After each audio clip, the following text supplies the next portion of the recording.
Orozo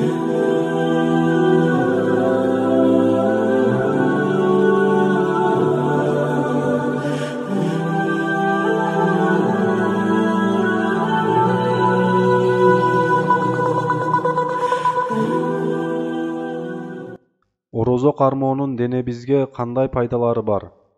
Орозо кармоо негизинен таңдан күн батканга чейин жеп ичүү жана жыныстык мамиле кылуудан тыйылууну өз ичине алат.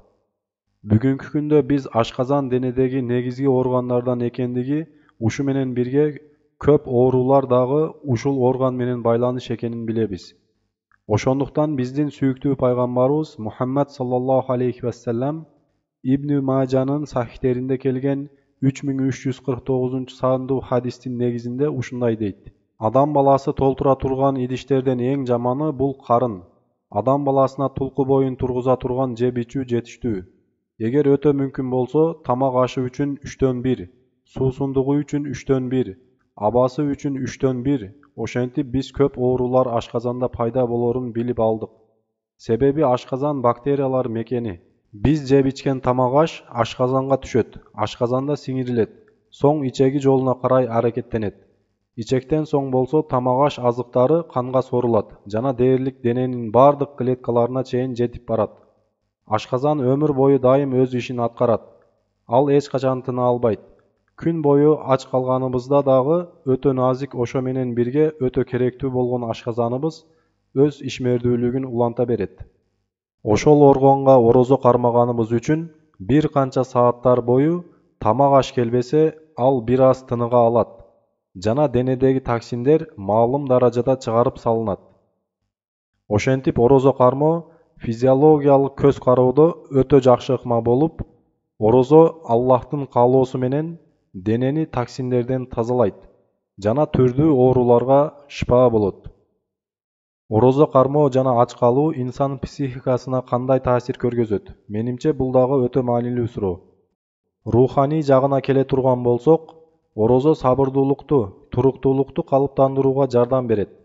Орозо инсанга напсисин башкарууда, өздүгүн түшүнүүдө тартиптүү болууга жардам берет.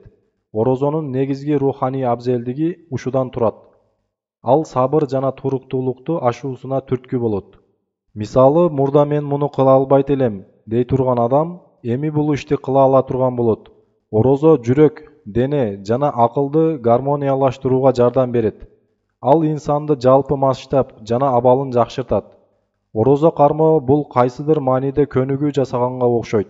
Ал инсандын жүрүм турумун өзгөртүүгө жардам берет. Бул болсо өтө кыйын албетте. Белгилүү бир жүрүм турумга адаттанган инсандын кулк мүнөзүн өзгөртүү өтө кыйын. Ошондуктан жихадтын эң абзели инсан өзүнүн напсиси менен күрөшүүсү деп айтылат. Ошондой экен инсан кулкунун жакшы жакка өзгөрүүсү орозо кармоонун эң маанилүү жактарынан. Согуш майданында боло турган жихад канчалык маанилүү болбосун, өз напсисине каршы чыга албаган мусулман киши кантип согуш майданында капырларга каршы туруп берүүсү мүмкүн? Ошондуктан орозо жихадтан мурда парз болгон. Орозо кармоо пайгамбарлык келгенден 15 жыл өтүп парз болгон. Башкача айтканда хижирдин 2-жылында. Ошондон кийин 1 жыл өтүп жихад парз болгон. Аллах субхана ва таала ушул жол менен мусулмандарды биринчи рухий жактан жетилтүүнү көздөгөн. Адатта инсан бир күндө 3 убак тамактанат. Бир жумада болсо 20 жолу.